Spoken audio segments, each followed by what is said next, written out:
After maxing out the previous build, I was looking at methods to scale the lightning crossbow Witchhunter, and with the tools available in Path of Exile 2 at the moment, there seemed to be only one answer. What is up YouTube, I'm Aeroplane, and today I'll be talking about the new build that I just transitioned into yesterday, and that is the Hands of Wisdom in action in stacking Lightning Crossbow Witchhunter. And the whole concept of the build revolves around this one glove where we stack Dex and Int to scale our damage. Essentially what I was able to achieve is a build that was able to get roughly 2 times the defenses, maybe more than 2 times the damage, and a lot more quality of life in terms of the rarity that we were able to get on our gear, as well as the reload speed, attack speed, and the smoothness of the build.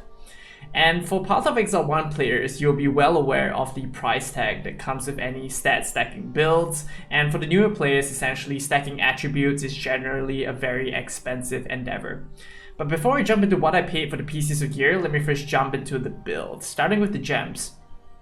So there's not much change to the previous gem setup, but just the one thing that I wanted to point out, or the 2 things, is going to be number 1, the Shock Blast rounds. We took out the Heft gem, and we're now using Fresh Clip. And for our Plasma Blast, I'm actually considering dropping Plasma Blast and going to Stormcaller Arrow, and which will free us an additional gem link, socket over here to be able to use a new gem. But I haven't really thought deeply into what I will use yet, so currently I'm still using this setup. So that's just what I want to preface at the moment. But currently it's working extremely well, and then there's going to be a link to a Xesht for kill towards the end of this video with this build. So going through all the gems, Shock Blast rounds is currently linked to Concentrated Effect, Elemental Focus, Lightning Infusion, Primal Armament, and Fresh Clip. So the difference here is that we're dropping the Heft gem, which scale the more maximum physical damage, and currently when going into the Hands of Wisdom and Action build, stacking Intelligence gives a huge amount of flat lightning damage, which is additive to the amount of physical damage that we have from our crossbow that gets converted to lightning. Essentially what we are getting is 60% of our damage is currently physical, and 40% of that is lightning, and this means that a large portion of our damage is now not being scaled by Heft or Rislatas that it did previously when we added in his Hands of Wisdom and Action glove. So because of that, we removed the Heft gem, which only affected 60% of the component of our total damage now, and changed that to Fresh Clip, which scales very well with the attack speed that we are getting from Hands of Wisdom and Action as we scale our Dex. We shoot a lot faster, we reload a lot faster, we go through our rounds a lot faster, and get a lot more damage. Previously, with our Shock Blast rounds in our previous iteration of the build with Rislatas, and that is where we got 27,000 Shock Blast rounds, and currently sitting in hideout with just 5 link, we're on 42,000. With Fresh Clip loaded in and we're ready to shoot, as we reload you can see Fresh Clip in like just 2 rounds increases it to 61, and 3 clips increases to 68,000. So that's near a 3 times increase in damage, if you will, as we shoot really quickly and reload really fast with our new setup. For Galvanic Shards, there's completely no change here, linked to Conduction, Fork, Mobility, Acceleration, and Martial Tempo. If you're facing some issues with the damage, you could switch out Acceleration for some damage links here, like Close Combat or some other gems that could, or Innovate for that matter, to shore our damage. One more thing I forgot to mention is that we dropped Herald of Thunder for a more defensive aura, since we have more than enough damage right now for Ghost Dance. That's the other thing that changed, but we'll get to that in just a second. Stormcaller Arrow, that is the weapon swap that we're using to be able to shoot the Stormcaller Arrow, and it is linked to Strip Away for exposure, for increased exposure alongside Lightning Exposure Gem, and Fast Forward for faster explosions. For Plasma Blast, we're linking it to Scatter Shot, Lightning Mastery, Lasting Shock, Overcharge, and Hourglass. No changes there. For Emergency Reload, we're linking it to Persistence and Premeditation. And for Ghost Dance, this is the new link. We're putting in the Clarity and Cannibalism gem over here. For Voltaic Mark with Arcane Tempo, Blink with Ingenuity, Second Wind, and lastly Wind Dancer with Unbreakable and Precision. So essentially what we needed to fit in was Ghost Dance, within our links as well, and that is essentially why we dropped Herald of Thunder, to be able to get more defenses, and I'll explain how all of that works in the defensive section later on. So that's the gems. Hopping into the gear, our bow is exactly the same. You can keep your same bow. That's going to be a physical bow. That's going to be the most ideal over here, and yeah, essentially that's what I have, same as the previous build. My helmet contributes to the dexterity and in stacking with some dex, some in, some cold rest. Ideally, I wanted an intelligence ES helm over here and an evasion boots, but I currently dropped a very good helmet for the build, so I'm currently using an evasion helm. So that is the helm over here that I have currently. For the chest, it's the same as the previous build, just an evasion chest with resistances. Attributes would be a plus. For our amulet, something that we bought as our final piece to complete the build, and that just needed some resistances, some attribute as a bonus, and rarity, which I'm trying to stack as high as possible. I'm currently at 70% rarity at the moment, plus a gold charm, that's going to be a plus additional 20. For our rings, this was the same as the previous build. This is a ring that provides me some evasion, life, mana, resistances. Nothing too fancy here. Ideally, this is going to be a breach ring with 1 attribute, 2 resistances, huge amount of life, some rarity, some evasion, or flat damage. But currently, there's none on the market that will exactly fit my build if I just want to change this 1 ring. So we're stuck with this at the moment, which kind of works well for our build. The second is going to be our breach ring. We bought this for 1 divine from trade and slammed on fire resist and evasion on the build, and that's absolutely insane. We just hit the jackpot over here. And then breach ring essentially is the best in slot ring, which allows you to put up to 50% quality, increasing our attributes by 1.5 times. So that's absolutely insane. Next is going to be our Hands of Wisdom and Action gloves. Ideally, you want to vow this for some potential benefit, but my vow lob did not hit anything at all. So what we have now is just the standard Hands of Wisdom and Action glove. And then Ingenuity belt. This is the belt that enables your rings that you're going to be having. And it's like the mage blood of PoEs, sort of. Buffing up your rings and making them even stronger than they were. And in my case, I bought a belt for 29 divines. And this allowed me to get a one-off max roll. I'm not sure exactly what the price is at now. I bought this belt yesterday. Lastly, it's going to be a belt that I dropped from the floor and ID'd, so a very, very good pair of boots that gives me energy shield and works very well in conjunction with Ghost Dance. I'll talk a little bit more about this later.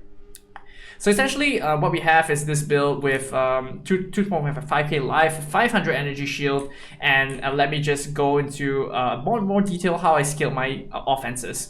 So one thing I haven't mentioned yet is the passive tree, and let me just go through that really quickly. And so currently instead of pathing through the middle section over here, I'm currently pathing a bit differently than before. So I'm going through the center. Previously I was going from the outside, going for the Herald of Thunder and speccing into this node left side. But currently I'm speccing into this approach because I am no longer going to be speccing into the Heralds, and then these nodes will no longer be as useful.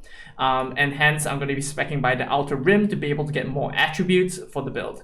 The jewels that I'm using are very interesting ones, and that is going to be this jewel over here called the Heroic Tragedy. And the main point of this jewel with the Olroth roll over here, you can see this is the most important part where we buff up the keystone.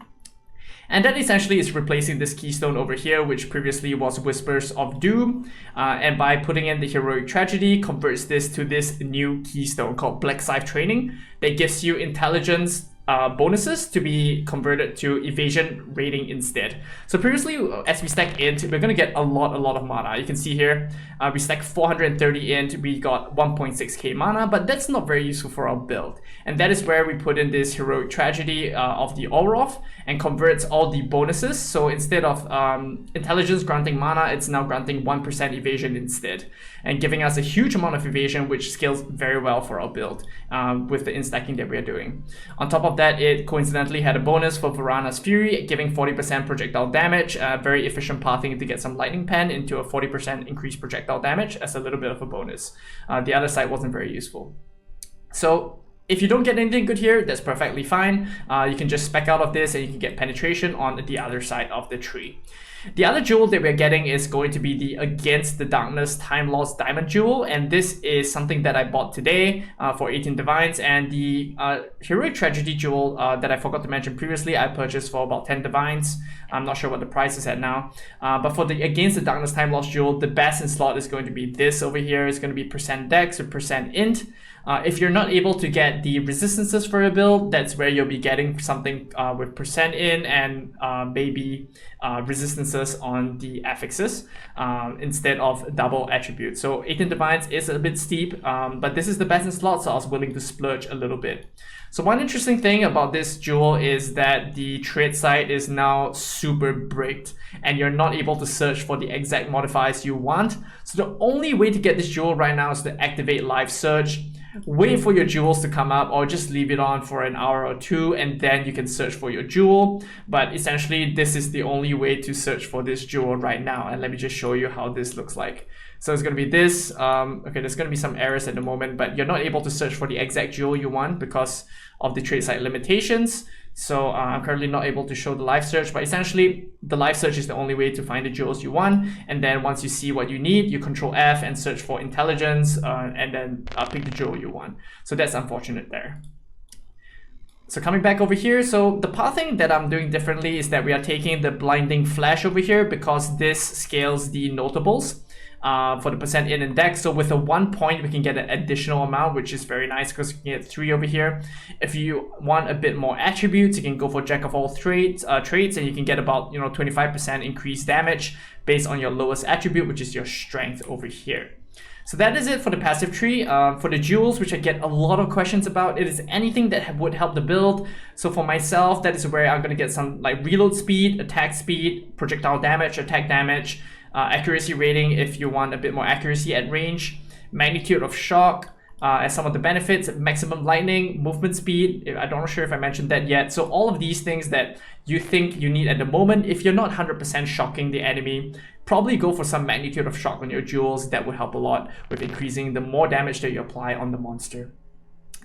And that is it for my passive tree that I wanted to talk about. And yes, essentially scaling offenses is a no-brainer, which is stacking dex. And on our build, you can see we currently have 425 int, 334 dexterity, giving us a lot of attack speed and flat lightning damage. And I mentioned before, currently the glove with the int roll over here contributes to about 40% of our flat lightning damage, which is a huge portion of our damage. Like removing the glove, just from the glove alone, you can see my shock burst is at 42, and without it, it's at 18. So it is a huge amount that we are scaling from just this glove alone. So it's looking like it's more than 50% right now because we are scaling the build just for this. But yeah, essentially it is almost a 2 times damage step up, or even more than 2 times damage step up, going from our previous build to this one, and a very good kind of like a long-term goal that you could set for yourself, moving from the previous iteration of the fist, max fist scaling build into a stat stacking build like this one. So giving some future proofing for your build, knowing that you have something to work towards to purchase this gear, which may not be cheap at all.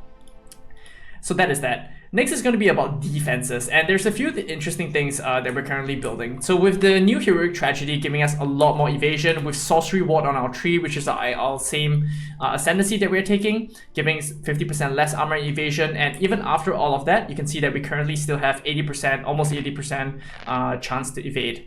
And we currently have 11,000 evasion rating and giving us a huge defensive layer.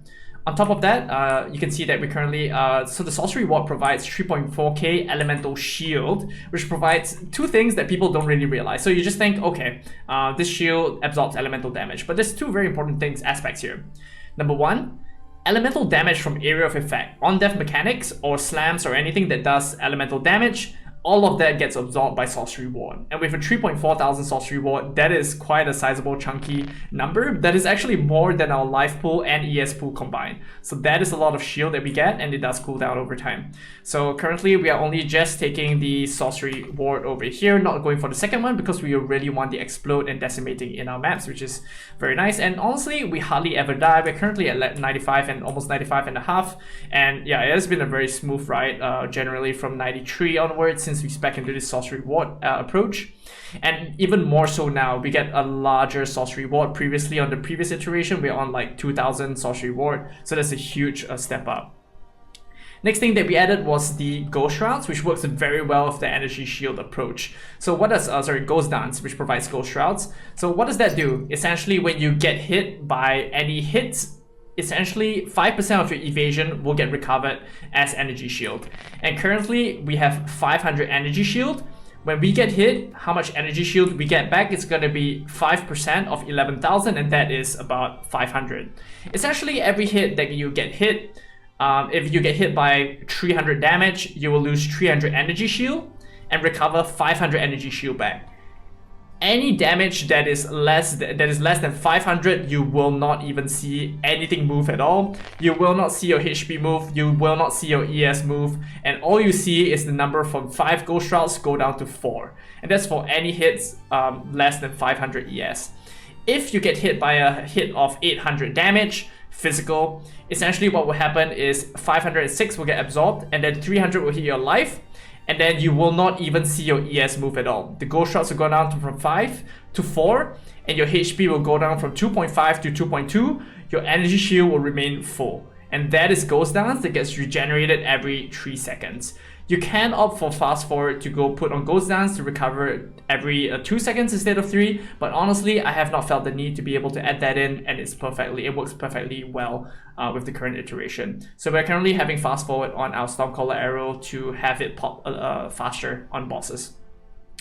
So that is currently Ghost Dance, and essentially this works very well with Sorcery Ward as well, because if you get hit by the elemental damage, it gets absorbed by the Sorcery Ward. I'm not sure which one comes first, but essentially with Shrouds, with Sorcery Ward, you don't even see your health pool move a lot, and the most dangerous things in your maps are going to be physical slams. So that's the only thing that you'll get hit by that your evasion is not covering. So physical hits, you get evade 79% of the time. When you get hit, you get your Ghost Shrouds back, and then for anything elemental, your Sorcery Ward covers the majority of it, so I'll be standing and face tanking things in breaches. So it's very, very strong and exceptionally tanky after I transition to this approach. So the key way to scale the energy shield is going to be through either your helmet or boots getting the evasion, the energy shield, sorry.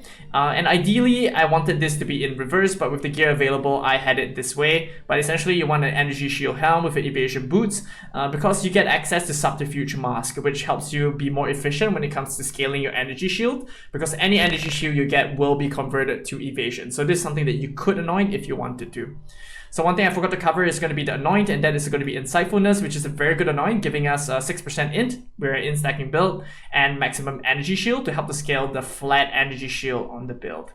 So that is going to be the final thing I want to talk about for the gear and passive tree. And a couple of things I want to talk about, some random aspects of the playstyle, similar to what you also face on the previous builds, is ammunitions are not loaded when entering maps. So you can currently see I got 7 galvanic, 19 shock bursts. If I go into my map, all the ammunitions get unloaded if it's a new map. So I've already done this map. So if it's going to be a new map over here, I'm just going to put in one really quickly. If it's a new map, you go in and everything unloads. So there's something really weird apart from you just having to load your magazines back. Essentially, the only thing that gets loaded is your initial clip. Oh, I'm actually not sure why they got loaded, but previously this happens. I'm not sure why, okay? But yeah, this was a problem before. Maybe this just got fixed. I missed the patch. And the second aspect is going to be that Sorcery Ward snapshots your entrance upon entering the map, and if you don't have Wind Dancer up at the start, essentially giving you only 1,900, but you can see we gain Wind Dancer, we gain evasion over time, and slowly after this timer expires, we get the updated Sorcery Ward. So that's just something to keep in mind. So you can see that after the second rotation, we get our full Sorcery Ward back. So it's just something that I noticed. And last thing I wanted to cover is going to be future upgrades, and the first thing is going to be Olroth's Resolve, an exceptionally strong flask that allows you to be able to tank a lot of damage. And I think of this a lot towards the progenesis of Path of Exile 1, essentially a flask that allows you to tank a lot from the good old days. So this drops only from Expedition Boss, I believe, the Olroth boss, and Rutu covered this a little bit a couple of days back or a week back. Essentially, if you don't have full life, you press this flask, you gain up to full life, and then anything else gets added on as a shield on top. And this will be absolutely insane with Sorcery Ward, Ghost Dance, your energy shield layers, and all the other things that come along with the build, providing you an exceptionally tanky build. Like honestly, this is something that I work towards, but it has a fairly expensive price tag, 39 divines right now. I guess a lot of people are fairly aware that this exists. Another thing that would be good is going to be Astramentis, another very expensive amulet giving you a lot of attributes for your build. and that is something that we could fit into the build, but at least this is expensive and it's going to be very hard to fit in given the resistances and the rarity that I kind of want to opt for.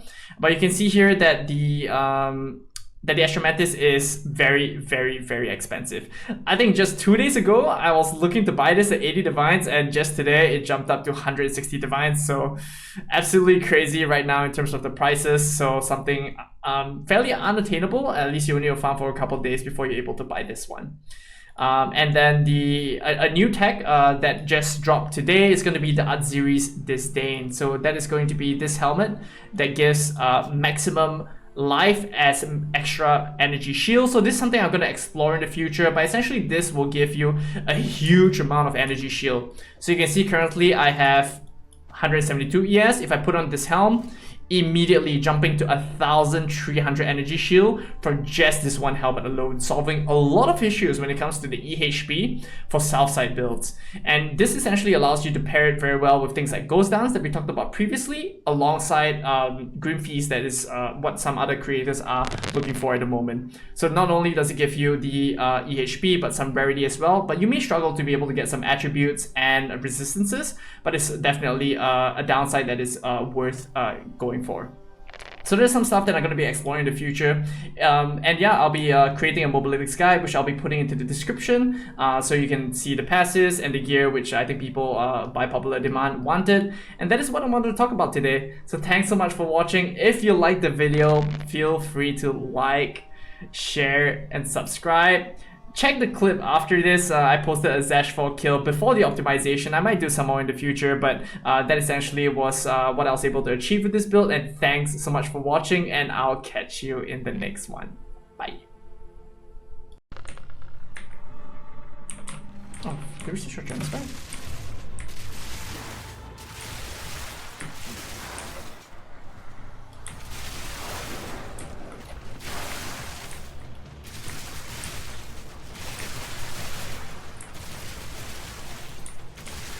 I don't even know what happened.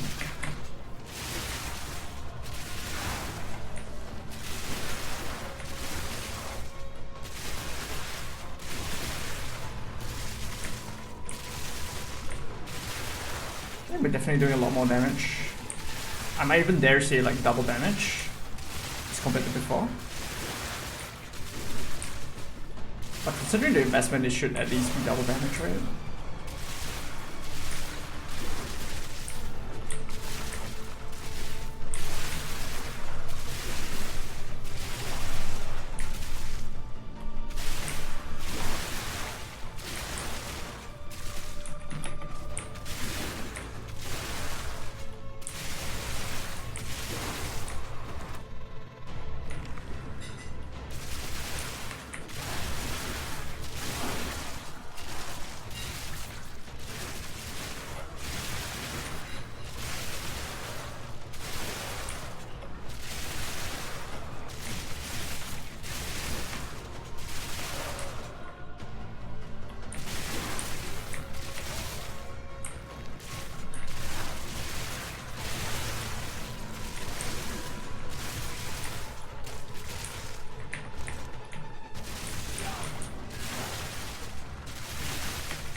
Unique.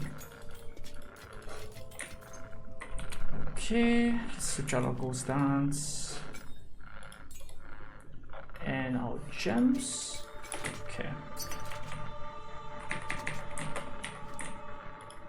Alright, I think we are ready.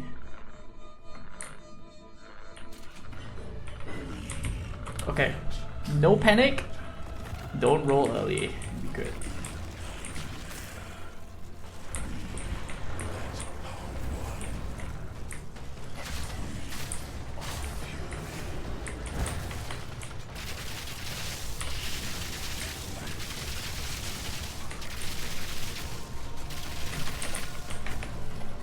Switch my charm.